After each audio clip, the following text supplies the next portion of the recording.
Hello मुंडलो, क्या हाल चाल, सब ठीक ना। तो वीडियो लोग, स्वागत है आपका हमारे सिग्मा के थर्ड पार्ट में, जहां हम डिस्कस करेंगे कि सिग्मा को क्या क्या पसंद है, सिग्मा के क्या क्या टैलेंट है जो इसे फॉलो करके उसे एक ट्रू सिग्मा बनाते हैं। आज इस पार्ट में हम उन 3 पॉइंटों पर चर्चा करेंगे जिसे समझ के हम अपने आप को भी सिग्मा बना सकते हैं अपनी ज़िंदगी में। Let's start. तो पहला पार्ट जो है, yesterday I was clever so I wanted to change the world, today I am wise so I am changing myself. That means है, तो आप पिछले काफ़ी समय से अपने आप को क्या समझ रहे थे? आप अपने आप को समझते थे कि मैं बहुत बड़ा क्रिएटर हूँ, मैं बहुत चीज़ चेंज कर दूंगा, मुझे ये मिल जाए मैं ये कर दूंगा, वो कर दूंगा, फलना कर दूंगा, मैं समाज चेंज कर दूंगा, एजुकेशन सिस्टम चेंज कर दूंगा। 10 तरह की बातें आ रही थी, लेकिन उस समय आप क्या थे? चालाक थे। लेकिन अब जो है, आपको जब होश आया तो अब आप होशियार हैं और आप समझ चुके हैं कहीं और चेंज लाने से पहले खुद में चेंज लाना बहुत ज़रूरी है। जब तक आप अपने आप में चेंज नहीं लाएंगे तब तक आप उम्मीद भी नहीं कर सकते कि आप दूसरों में चेंज ला सकते हैं। पहले अपने आप को बदलना होगा, तब आप दूसरों को बदल पाएंगे। क्योंकि जब आप खुद को बदलेंगे तो आपके चारों तरफ एक पॉजिटिव फील्ड क्रिएट होगा। जब आप इसे फॉलो करेंगे, जब अपने आप को बदलने का प्रयास करेंगे, जब आप बेसिक हैबिट अपने डे टू डे लाइफ में इम्प्लीमेंट करेंगे, जिसके कारण आप अपने आप को पूरी तरह से इम्प्रोवाइज़ करेंगे, चेंज करेंगे, अपने अंदर बदलाव करेंगे, तो उससे बड़ी बुद्धिमत्ता कुछ नहीं होगी। क्योंकि जब अपने आप को चेंज करते हैं तो आपके आसपास के लोग होते हैं वो ऑटोमेटिक चेंज होते हैं। अगर चेंज नहीं होते तो आप ऑटोमेटिक उनसे दूर हो जाते हैं। इसलिए आपने सुना होगा, जब भी लोग आगे बढ़ते हैं, सही में प्रोग्रेस करते हैं, तो जो भी उनके दोस्त हैं, रिश्तेदार हैं, वो ऑटोमेटिक उनसे दूर होने लगते हैं। यहाँ तक पेरेंट्स भी उनसे दूर होने लगते हैं, क्योंकि उनके लिए क्या ज़रूरी है उन्हें पता चल गया है। तो यही अंतर है एक चालाक, एक बुद्धिमान व्यक्ति में। तो यही सिग्मा कहता है। And the second is, people look so different once you don't care them about anymore. That means है कि लोग बहुत अलग दिखने लगते हैं। कब? आप डेली अपने दोस्त से मिल रहे हैं, अपने फ्रेंड सर्कल में हैं, टीचर को देख रहे हैं, तो लोग अलग कैसे दिखेंगे? लोग अलग तब दिखेंगे जब आप उनके बारे में परवाह करना बंद कर देंगे। मान लीजिए आपका कोई बहुत खास सच्चा दोस्त है, लेकिन आपने उसकी परवाह करनी, आपने उसके बारे में सोचना बंद कर दिया। आपको कोई मतलब नहीं वो क्या करता है क्या नहीं करता, आपका पूरा फोकस अपने आप पे है। इससे क्या होगा? इससे आप अपने अंदर एक ऐसी आग पैदा कर रहे हैं जो आपको अपने बारे में, अपने आप को उठाने में बहुत हेल्प कर रही है।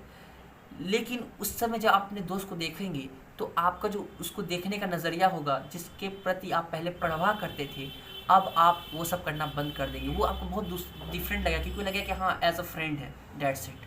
आपको ऐसा लगेगा। तो पीपल अलग दिखने लगती है, वो सिग्मा की पहचान है। सिग्मा अपने आप में कांस्टेंट है, सिग्मा अपने आप में कंसिस्टेंट है, सिग्मा अपने आप में परसिस्टेंट है। And the third is, I don't react but trust me, I notice everything. Smart people know when to play stupid. That means है, मैं रिएक्ट नहीं करता। समझिएगा इसे, कोई भी सिचुएशन ऐसी आ गई जहाँ आपका बोलना का, कोई भी ज्ञान देना, आपका कोई भी राय देना हानिकारक हो सकता है, आपको पता है, और उस सिचुएशन को समझ नहीं पा रहे, लेकिन आपको फोर्स किया जा रहा है कि आप वो चीज़ बात बोले, अपना कुछ राय दे। उस जगह मौन रहना और स्टूपिड की मैंने मुझे कुछ समझ में नहीं आ रहा, ऐसा रिएक्ट करना दर्शाता है कि आप बहुत बड़ी परेशानी से जूझने से बच गए हैं। समझिएगा, ये सिग्मा कहता है, मैं नहीं कह रहा, मुझ पर गुस्सा मत होइएगा।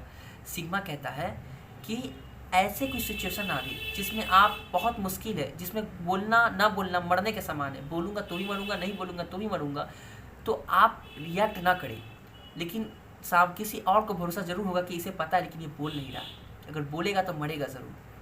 इसलिए वो चुपचाप है और उसे रिएक्ट ऐसा कर रहा है कि उसे कुछ समझ ही में नहीं आ रहा, लेकिन उसे समझ में आ रहा है। समझदार लोग जानते हैं कि इसे बात पता है, लेकिन यह अपना राय देना नहीं चाह रहा है। क्यों नहीं देना चाह रहा है वो भी उन्हें पता है, लेकिन सिग्मा जानता है कब उसे स्मार्ट प्ले करना है, कब उसे स्टूपिड प्ले करना है, उसे वो बात पता है। यह सिग्मा का कहना है।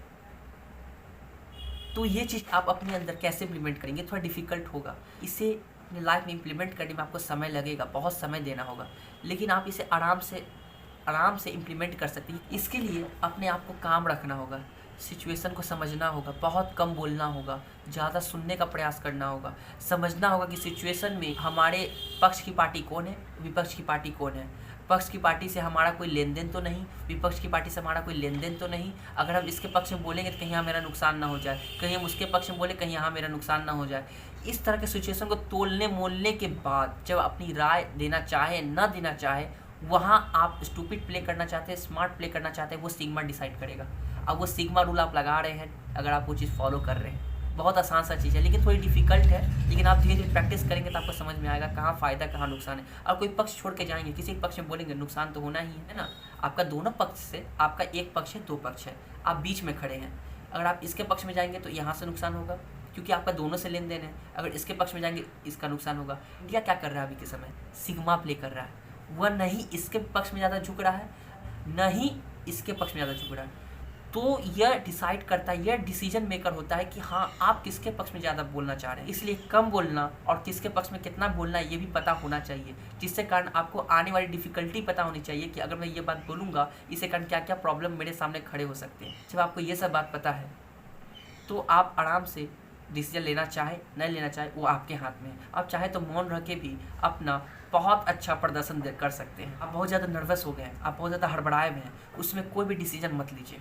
ये मेरा रूल है, उसमें कोई भी डिसीजन मत लीजिए। कितनी परेशानी हो थोड़ा काम हो जाइए, रिलैक्स हो जाइए, सिचुएशन को समझिए, क्या सिचुएशन की डिमांड है, क्या उसमें प्रॉब्लम है, उसे समझने का प्रयास कीजिए। और जब डिसीजन लगता है कि हाँ लेने लायक है, यहाँ पे कुछ बोलना चाहिए या नहीं बोलना चाहिए, लगे बोलना चाहिए तो बोलिए, नहीं लगे नहीं बोलना चाहिए तो चुप रह जाइए। हो सकता है आपको लगे कि हाँ कुछ अपॉर्चुनिटी मिस हो गई, कोई बात थी मैं बोल सकता था, लेकिन याद रखिए ये जो पॉसिबिलिटी आप जो सोच रहे हैं वो 1% 2% में आएगी, बाकी 98% आपको परेशानी में डाल सकती थी। 2 लोग 4 लोग आपको बात भी सुना सकते थे, उससे कारण आपके सामने बहुत बड़ी परेशानी खड़ी हो जाती, आपका जो इंप्रेशन है वो ख़राब हो जाता।